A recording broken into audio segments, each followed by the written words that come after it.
Well, let me put it this way, Wes. I hope it can remain a cautionary tale, and those of us elected to serve will take the steps necessary to usher in a new age of austerity, because we have no choice if the younger people who are here with us are to grow up in the same America in which we grew up. Yes, sir. J.D., I've heard that John Boehner is going to introduce a new contract with America after the primaries. If you were part of the drafting committee, what would you put in the new contract for America?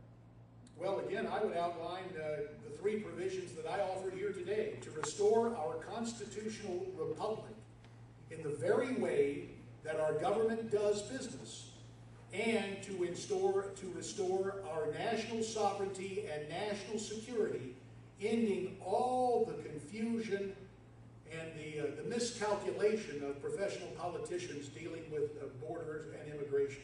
There are many other provisions I would add, but those three that I offered you today would be something I would certainly include in that agenda. Yes, sir. G.D., my name is Bob Cox. I know you, Bob. You were stalking me earlier, a couple of weeks ago. It's a good New York City cop on the beat. He's keeping an eye on his next senator. Absolutely. This is more of a statement than a question. Why does that not surprise me? Fire away, Bob. When you were a congressman, I sent numerous letters to you, and thankfully you always responded, and you always addressed the issues. And to me, that's a politician being responsive to his constituents, unlike Mr. McCain. I'm not a plain here, but it gives me an opportunity, since I am on TV. You're on McCain TV right there. There's an undercover agent here. Which No, it's just out. He's here. He's got a sticker. He enjoyed lunch with us, and he's rolling the tape. I sent him, Mr. McCain, numerous letters via mail, via regular mail. Very seldom do I even get the courtesy of a response. One of my other friends sent a letter to him. Whoever the individual was in Washington or locally must have hit the wrong button, because didn't even address the questions that he was posing in the answer. After your speech in Flagstaff, I approached this individual. He gave me his email, his business card. I sent him an email, never got a response. What does that tell me? He no longer listens to the constituents, his people. Thank you. I hear that.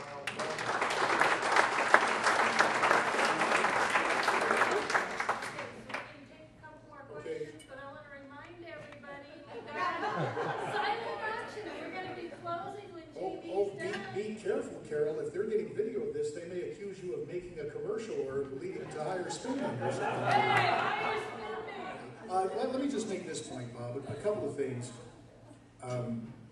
It is my intention as your next United States Senator. The question came up in a different forum in Sierra Vista down on the border.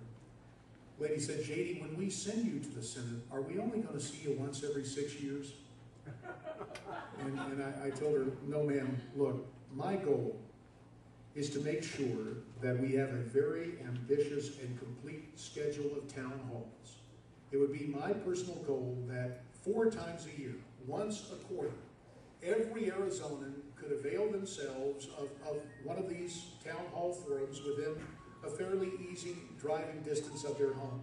And the other thing, of course, through our official office, we will be most attentive to answer the mail.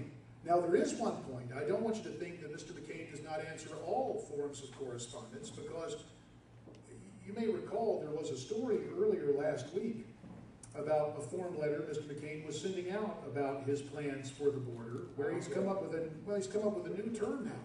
First it was amnesty, and he used that term in a press conference in Tucson, as quoted in the Tucson Citizen newspaper in May of 2003. And then, of course, we just talked about how he moved to comprehensive immigration reform. But the new term offered in letters to constituents earlier this spring was this: regularize. So just please understand, if you believe that you're under some obligation to send Mr. McCain back to the U.S. Senate, or you believe he has somehow undergone an epiphany and will be he's serious on border security, he will return. If you give him a final term, he will lecture you with a straight face and say, no, I'm not interested in amnesty, but I do want to regularize these people. Understand, the best way to prevent that is to regularize the senator's status as a citizen, and that will remove any possibility of that happening. In my opinion, much of what is politically correct can be interpreted as anti-God. As a follower of Jesus Christ, I cannot in due conscience vote for anybody who is in favor of something totally prohibited by God in Scripture, such as abortion and homosexual rights. What is your view on this? Dick, my record is very clear. My record in the Congress of the United States was 100% pro-life. And when Marilyn Musgrave, my former colleague from Colorado, began work on the marriage amendment to preserve the sanctity and the meaning of marriage in the United States, I was one of the original sponsors working on that with her. And I do believe, I think, first of all, it is sad in a sense that we have to articulate this in our Constitution, but nevertheless, given the fact that some people mistake the notion of equal rights and special rights, I will, as your next senator, support the amendment to preserve marriage, which will read as follows. Marriage in the United States shall consist of the union of one man and one woman. And so I will stand there. Yes, sir. Unfortunately, so many of the people in Congress have lost touch with people they're supposed to represent. And one of the reasons for that is because special interests are basically governing our country. Will you promise the people of Arizona, if we send you back to Congress, will you make your office off limits to special interests and no stadium seats, dinners, or anything like that? Dale, understand that right now, under existing law, I am forbidden, or when I served in Congress, I could not, as part of official business, have any special seats at any athletic event, nor could I actually have dinners where people paid for it. I went the extra mile. Sometimes I'd be out with policy things with people who've been old friends, and I'd say, no, no, no, no, no. I don't want any confusion on this, which is the irony of so many on the left, and sadly so many who now are so concerned about me becoming the next United States Senator, trying to tar and feather me with false and inaccurate charges. But I do want to get further definition, Dale. How do you define special interest? Because my friends who support the Second Amendment, the NRA, that could be considered a special interest. My friends at the Right to Life groups, that could be considered a special interest. Don't all Americans have a right to advocate what they believe to be crucial in terms of governance? Well, I think you should more or less know where your position is. For example, with the NRA, Right to Life, you've already mentioned it to us. So it doesn't, it seems to me that their coming into your office would not be necessary.